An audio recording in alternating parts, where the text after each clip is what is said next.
বিদেশে গিয়ে টিকে থাকা এটা কঠিন, এটা সবাই জানে। কিন্তু একটা কথা কেউই বলে না, দেশে ফিরে আসার পরও অনেকে টিকতে পারে না। কিন্তু কেন? এই একটি প্রশ্নের উত্তর নিশ্চয়ই আপনাকে অবাক করবে। একটা দৃশ্য কল্পনা করেন, একজন মানুষ 10 বছর বিদেশে ছিল, কষ্ট করেছে, টাকা পাঠিয়েছে, পরিবারের স্বপ্ন পূরণ করেছে। এখন দেশে ফিরেছে, বিমানবন্দরে পরিবার এসেছে, কান্নাকাটি হয়েছে, আলিঙ্গন হয়েছে। সবাই ভাবছে এবার নিশ্চয়ই সুখের দিন শুরু। কিন্তু 6 মাস পর কি হয়? সেই মানুষটা ঘরের কোণে বসে আছে, কাউকে কিছু বলছে না, কোনো কাজ নেই, কোনো লক্ষ্য নেই, চোখে একটা অদ্ভুত শূন্যতা। পরিবারের অনেকেই বলেন তোমার কি হয়েছে, সে কিন্তু নিজেও জানে না। এই অবস্থার একটা নাম আছে, আজকে সেই নামটা বলবো, এবং বলবো এর থেকে বের হওয়ার রাস্তা কোনটা। একজন প্রবাসী যখন দেশে ফেরার কথা ভাবেন, মাথায় কি থাকে? মায়ের হাতে রান্না, বন্ধুদের সাথে আড্ডা, নিজের বিছানায় ঘুম, পরিচিত গন্ধ, পরিচিত মানুষ। এই স্বপ্নটা সে 10 বছর ধরে বুকে লালন করছে। এই স্বপ্নটাই তাকে টিকিয়ে রেখেছে।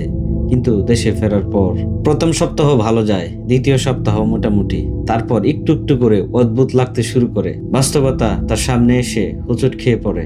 বন্ধুরা বদলে গেছে, তাদের জীবন আলাদা হয়ে গেছে, ব্যাংক অ্যাকাউন্ট শূন্য হয়ে গিয়েছে, আগের মতো আড্ডা হয় না। পরিবারের সাথে আছে কিন্তু মিলছে না অনেক কিছুই, কারণ 10 বছরে দুই পক্ষই বদলে গেছে। রাস্তাঘাট চেনা, কিন্তু শহরটা আর আগের মতো নেই। আর সবচেয়ে বড় কথা হচ্ছে সে নিজেও আর সেই পুরনো মানুষটি নেই। বিদেশ থেকে সে অনেক কিছু শিখেছে, সময় মতো কাজ করতে শিখেছে, নিজের উপর নির্ভর করতে শিখেছে, একটা শৃঙ্খলার মধ্যে থাকতে শিখেছে। এখন সেই শৃঙ্খলাও নেই, সেই রুটিনও নেই, সে কাজ থাকলে আমি আছি এই অনুভূতিও নেই। আর এই শূন্যতাই সব সমস্যার শুরু। রিভার্স কালচার শক, যেটাকে বলে ঘরে ফিরেও পরবাসী অনুভব, মানে বিদেশের চিন্তা। এটা আসলে কি? যখন আপনি বিদেশে যান, সেখানকার সব কিছুই নতুন, কালচারাল একটা শক আপনার কাছে ফিল হয়। কিন্তু আপনি জানেন এটা হবে, মানসিকভাবে আপনি দেশে থাকতে প্রস্তুত থাকেন। কিন্তু আপনি যখন আবার দেশে কামব্যাক করেন, আপনি মনে করেন এটা তো আমার দেশ, এখানে সব কিছুই চেনা, এখানে কোনো সমস্যা হবে না।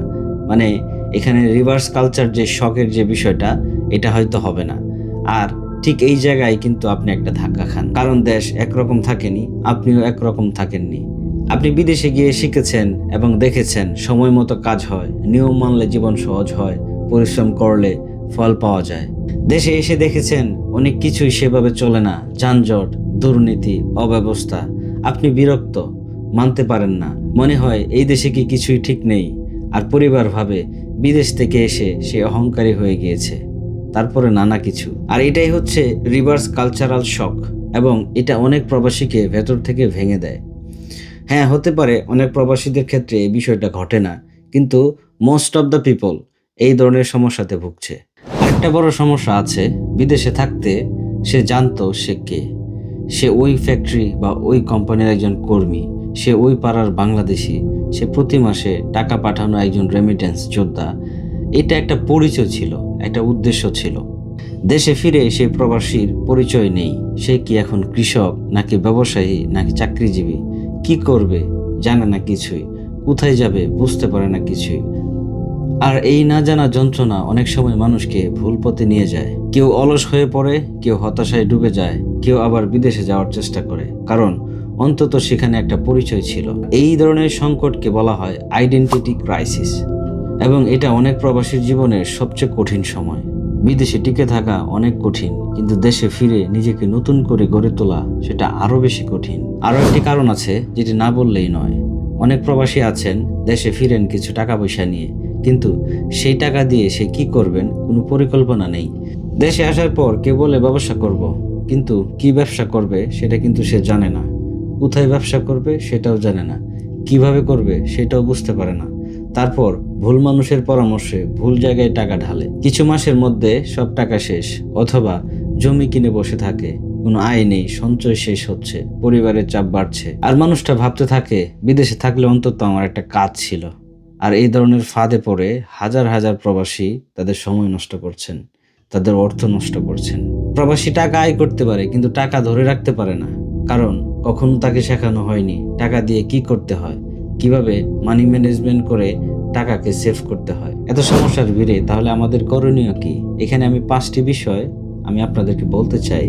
যদি এই 5টি বিষয় আপনারা মাথায় রাখেন, তাহলে আশা করছি দেশে ফিরেও হারিয়ে যাবেন না, হতাশ হবেন না। দেশে ফেরার আগে পরিকল্পনা করেন, বিদেশে থাকতে ঠিক করেন দেশে গিয়ে কি করবেন, চাকরি, ব্যবসা নাকি কৃষিকাজ? অন্তত একটা দিক ঠিক রাখেন, অন্ধকারে ঝাঁপ দিলে চোট কিন্তু লাগবেই। প্রথম 6 মাস ধৈর্য ধরেন, দেশে ফিরলে সবকিছুই একসাথে সমাধান হবে না। রিভার্স কালচারাল শক, এই বিষয়টা অনেক সময় নেয়। নিজেকে সময় দেন, তাড়াহুড়া করলে ভুল সিদ্ধান্ত নেবেন। টাকা বিনিয়োগের আগে শিক্ষা নেন, যে কোনো ব্যবসায় নামার আগে সেই ব্যবসা সম্পর্কে জানেন। সফল মানুষদের সাথে কথা বলেন, ভুল পরামর্শদাতা থেকে সাবধান থাকেন। একটি প্রপার রুটিন তৈরি করুন।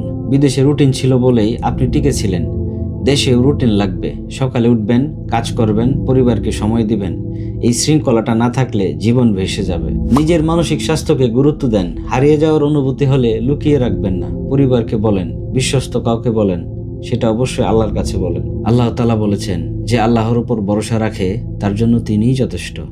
এই ভরসাটা সবসময় বুকে রাখবেন। প্রবাসীদের জীবনে দুটো যুদ্ধ আছে। প্রথম যুদ্ধ হচ্ছে বিদেশে টিকে থাকা, দ্বিতীয় যুদ্ধ হচ্ছে দেশে ফিরে নিজেকে খুঁজে পাওয়া।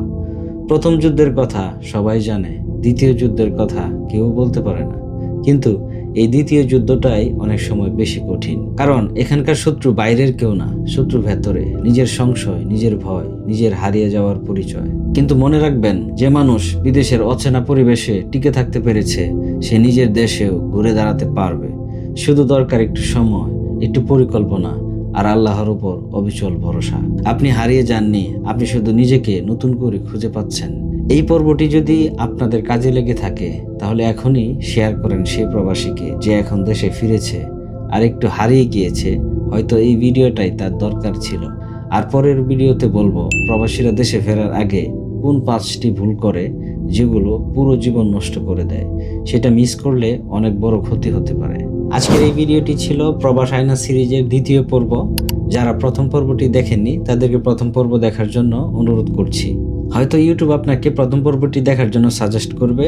যদি আপনি খুঁজে না পান, তাহলে আপনি আমার চ্যানেলে গিয়ে প্রবাস আয়না নামে একটি প্লেলিস্ট পাবেন, সেখান থেকে প্রথম পর্বটি দেখতে পারবেন। আশা করছি প্রথম পর্ব থেকে অনেক কিছুই শিখতে পারবেন এবং নিজের ভুলগুলা কোথায় আছে সেগুলা খুঁজে পাবেন। দেখা হচ্ছে 3 নম্বর পর্বে। সে পর্যন্ত আপনারা অবশ্যই ভালো থাকবেন। আমার চ্যানেলটিকে সাবস্ক্রাইব করবেন। একটি ভিডিও তৈরি করতে অনেক সময় লাগে, অনেক কষ্ট হয় আমাদের। সেই আন্তরিকতা থেকে একটি লাইক, একটি সাবস্ক্রাইব এবং বন্ধুদের সাথে শেয়ার আশা করছি। ভালো থাকবেন। আল্লাহ হাফিজ।